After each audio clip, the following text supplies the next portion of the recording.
Assalamualaikum everyone, my name is Nobaiki Zaini, and for today's activity 8, informative speech, I would like to teach you guys on how to make a perfect cheesecake. Rich and creamy cheesecake is one of those desserts that always feels like an extra special indulgence. And with these easy tips, you can make cheesecake at homes that rivals anything you can order in a restaurant. But even the best cheesecake recipes don't always tell you everything you need to know. So here I am filling in the blanks with tips and techniques to help you avoid lumps, leaks, cracks, and sunken middles. Here's how to make cheesecake from the crust to the filling and from baking to cooling. Cheesecake are usually baked with a bottom crust made of sweetened crumbs, and they are often baked in a springform pan that is designed to be easily removed after the cheesecake is baked. However, springform pans are notorious for leaking. Over time, bends and dings in the metal where the band meets the base can weaken the seal. It's worth it to get a good quality springform pan. One way to guard against batter leaking out: and evenly take pre-baked crust that covers the pan seam. Here's on how to get a perfect seam covering pre-baked crust. Crush graham crackers or cookies or whatever your recipe uses in a food processor so they are finely and uniformly ground. Next, mix the crumbs with butter, following the recipe directions. Pat the crust mixture into the bottom of a greased springform pan, covering the pan seam and extending up the sides 1 to 2 inches. Use a straight-sided glass or measuring cup to tempt the crust evenly against the pan.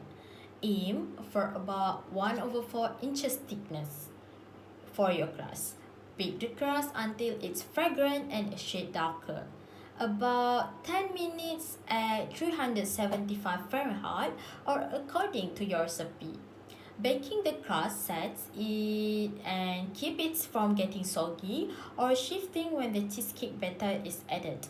Let the crust cool completely. Before adding the cheesecake mixture, brush the top inside of the pan above the crust line with butter to help keep any batter that rises above the crust from sticking to the pan. Next, how to make cheesecake filling. Whether you're making an Italian-style cheesecake with ricotta cheese or a classic New York cheesecake with cream cheese, don't skim on the fat content. Reduced fat and non-fat cream cheese contain fillers that might prevent the cheesecake from setting properly. Never substitute whipped cream cheese for the solid block. The cream cheese should be at room temperature before you begin mixing, or you'll end up with lumps. Using cold cream cheese can also lead to overbreathing, whipping too much air into batter, which forms unattractive air bubbles on the cake's surface. Eating cheesecake is a sensory experience. Texture is everything. Some recipes contain a small amount of starch, such as flour of corn or cornstarch. These cheesecakes have a more cake-like texture. Cheesecake recipes that do not contain flour are luxuriously smooth and dense.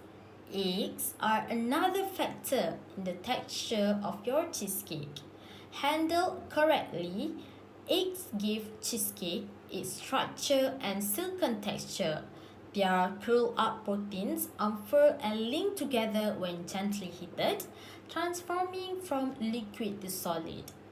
Gently stirring eggs into other ingredients sets the unfurling process in motion. Beating, however, traps air in them, which makes batter puff up like a souffle during baking and fall and crack afterward.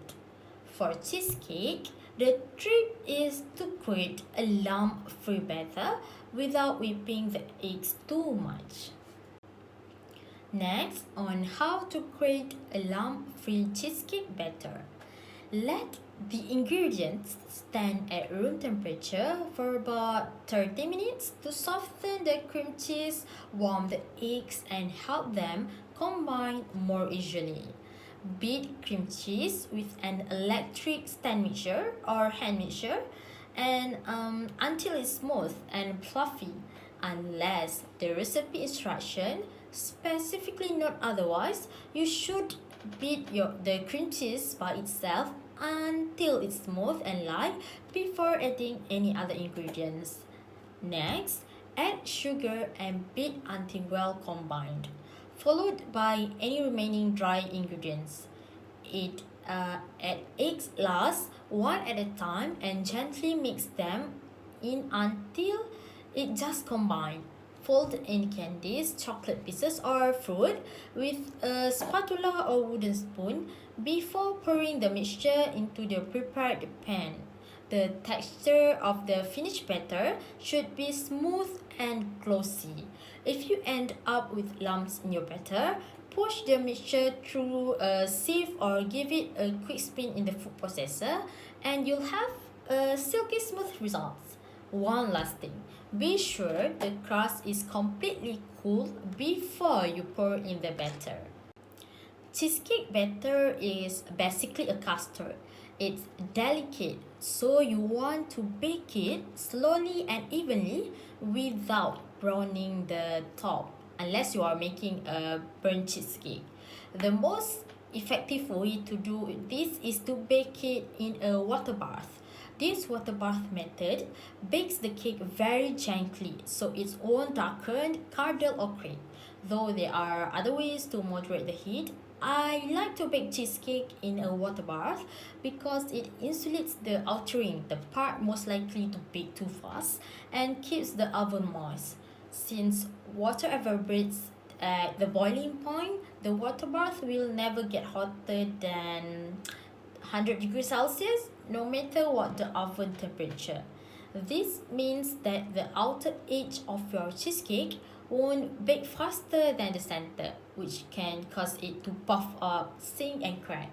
The batter will set without curdling. It's common to overbake cheesecake because while they might look underdone, they are actually done when the center is still wobbly. At this stage, residual heat will carry over and the center will continue to cook. Remove cheesecake from the oven to cool on a rack or simply leave the door of the oven closed, turn off the heat and let the cheesecake cool for at least an hour. This helps prevent the cheesecake from sinking in the center. Then you can cool down your cheesecake in fridge for about 24 hours to 12 hours before you serve it.